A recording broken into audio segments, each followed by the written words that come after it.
சங்கீத புஸ்தகம் 27 அதிகாரம் 14 வசனம் சொல்கின்றது, கர்த்தருக்கு காத்திரு, அவர் உன் இருதயத்தை ஸ்திரப்படுத்துவார். திடமானதாயிருந்து கர்த்தருக்கே காத்திரு என்று நாம் பார்க்கின்றோம்.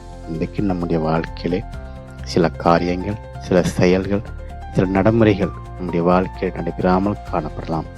நாம் எந்த அளவிற்கு தேவனுடைய சமூகத்தில் காத்திருக்கின்றோமோ அந்த அளவிற்கு நாம் மகிமையை பெற்றுக்கொள்ளக்கூடும்.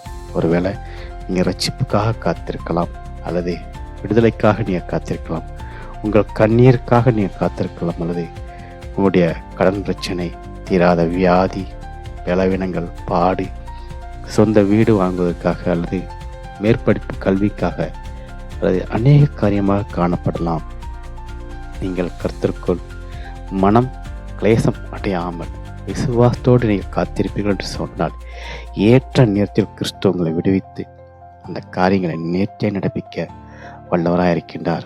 நம்முடைய வாழ்க்கையிலே காத்திருப்பு என்பது மிக மிக அவசியம். ஏனென்று சொன்னால், சில நேரங்களில் நம்முடைய விசுவாசமானது சமூகத்தில் சிகிச்சை பெற்று காணப்படும். அதனால நாம் சற்று முகம் கோணாமலோ, அல்லது சோர்ந்து போகாமலோ, அல்லது பலவீனப்படாமலோ தேவனுக்காக காத்திருக்கின்ற பொழுது ஏற்ற நேரத்தில் அவர் கிருபையாய் மகிமையாய் நம்மை காரியத்தை நடப்பிக்க வல்லவராக இருக்கின்றார். எந்த ஒரு காரியமாக இருந்தாலும் தேவனுடைய சமூகத்திலே காத்திருப்பு என்பது மிக மிக அவசியம்.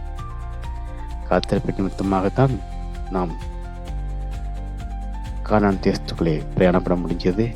காத்திருப்பு நிமித்தமாகத்தான் தேவன் அற்புதங்களின் அடையாளங்கள் செய்தார். காத்திருப்பு நிமித்தமாக தான் உங்களுக்காம் எனக்காம் தேவன் வேலையை மற்ற இப்படி எல்லா வகையான காரியங்களும் காத்திருப்பு என்பது மிக மிக ஒரு அவசியம். அதனால தான் ஆண்டவர் சொல்கின்றார், 1 மணி நேரமாவது விழித்திருந்து ஜெபிக்கக்கூடாதா என்று சொல்லி நாம் அந்த வார்த்தையின்படியே கிறிஸ்துக்குள்ள காத்திருந்தோம் என்று சொன்னால் நம்முடைய இதயம் தேவனுக்குள் பலன் பெறுகின்றது, ஆரோக்கியம் பெறுகின்றது, சத்துவம் பெறுகின்றது. மாறாக நாம் திடமனதாக இருக்கின்றோம். ஏற்ற நேரத்தில் அந்த காத்திருப்பிற்கான பலனை கிறிஸ்துவின் மூலமாக நாம் பெற்றுக்கொள்கின்றோம். நீங்கள் அதை விசுவாசியுங்கள். நீங்கள் காத்திருப்பு நிமித்தமாக தோல்வி என்று எண்ணாமல், இது எனக்கு ஜெயம்தான் என்று விசுவாசத்தோடு பூரணப்படுகின்ற பொழுது கட்டாயம் கிறிஸ்து உங்கள் வாழ்க்கையை காத்திருப்பிற்கான மகிமையை கொடுக்க வல்லவராயிருக்கின்றார். உறுதியாருங்கள், ஜெபத்தில் தரித்திருங்கள். நிச்சயமாகவே நீங்கள் தேவ ஆசீர்வாதத்தை பெற்றுக்கொள்வீர்கள், சந்தேகமில்லை. கர்த்தர் தாமே நம் எல்லோரையும் ஆசைப்பாராக. ஆமென்.